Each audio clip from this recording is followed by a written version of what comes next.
હે good morning guys, કેમ છો બધા? મજામાં ને? જય શ્રી કૃષ્ણ બધાને, હર હર મહાદેવ. આજના વ્લોગમાં આપનું હાર્દિક સ્વાગત છે. અરે હા, હું તમને એક વાત કહેતા જ ભૂલી ગઈ કે મારું વેઇટ હમણાં હું મારા પપ્પા સાથે હોસ્પિટલમાં ગઈ ને તો પપ્પાનું વજન કર્યું તો મને એમ થયું કે ચાલ ને હું પણ કરી લઉં. 92 kg. Oh my God! એટલે ત્યારથી જ મેં વિચાર કરી લીધો કે હવે મારે વેઇટ લોસ કરવો છે. તો એક સાથથી હું ડાયટિંગ કરું છું. એટલે અમે સુગર, ઓઇલ અને ઘઉં બધું જ ખાવાનું બંધ કર્યું છે. અને ખાસ કરીને તો junk food, packet, pizza, samosa કંઈ પણ ખાતી નથી. તો આઈ થિંક આજે 20 તારીખ છે, તો 20 દિવસમાં મેં 6 કિલો વજન ઘટાડ્યું છે. એટલે અત્યારે મારું વજન 86 kg છે. આજે સન્ડે છે તો વિચાર્યું કે ચલો છોકરાઓને છૂટી છે અને ક્યારું બેબી બી એન્જોય કરે, તો એ બધાને લઈને આપણે લોકો ગાંધીબાગ જઈએ. ત્યાં દક્ષ, ચકુ દીદીને એ લોકો પણ આવવાના છે. ક્યારું બેબીને લઈને ફાઇનલી અમે લોકો ગાંધીબાગ પહોંચી ગયા છીએ અને ક્યારી બેબી ખૂબ જ એન્જોય કરી રહી છે અને ખૂબ જ બધા સાથે મજા આવે છે.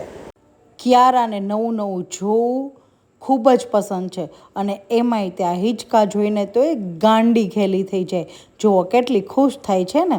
તો ક્યારા બેબીએ તો ફૂલ્લી એન્જોય આ ગાર્ડનમાં કરી લીધું હતું. મારું માનવું છે કે બાળકોને રોજ જે પ્રકૃતિના દર્શન કરાવવા જોઈએ, જેથી તે પ્રકૃતિને નજીકથી માણતા શીખે. અને આ ક્યારું બેબી તો જુઓ હેપી થઈ ગયા છે હિંચકામાં બેસીને. અને હા, સ્લાઇડની મજા પણ અમારા ક્યારું બેબીએ બધા કરતાં વધારે કરી. સન્ડે છે તો આજે વિચાર્યું કે ડિનર પણ આપણે લોકો બહાર જ કરીશું. તો અઘુબેન છે એ આઈસ્ક્રીમની ફૂલ મજા માણી રહ્યા છે. ને એમાં એનો ફેવરિટ છે ચોકલેટ કોન, અને એ પણ વાડીલાલનો. એટલે અઘુબેનની મજામાં તો કંઈ ઘટે જ નહીં. મારો પણ જીવ ખૂબ જ લલચાય છે. પણ હા, 20 દિવસ પછી આજે હું થોડું જમી જ લેવાની છું. મેં મંગાવી લીધા છે પાઉંભાજી અને મેં એ પણ કહી દીધું કે થોડા ઓઇલ તેમાં સાવ નહીં જેવું જ નાખજો. એટલે હું ચલો પાઉંભાજી બહુ ટાઈમ પછી એન્જોય કરી રહી છું.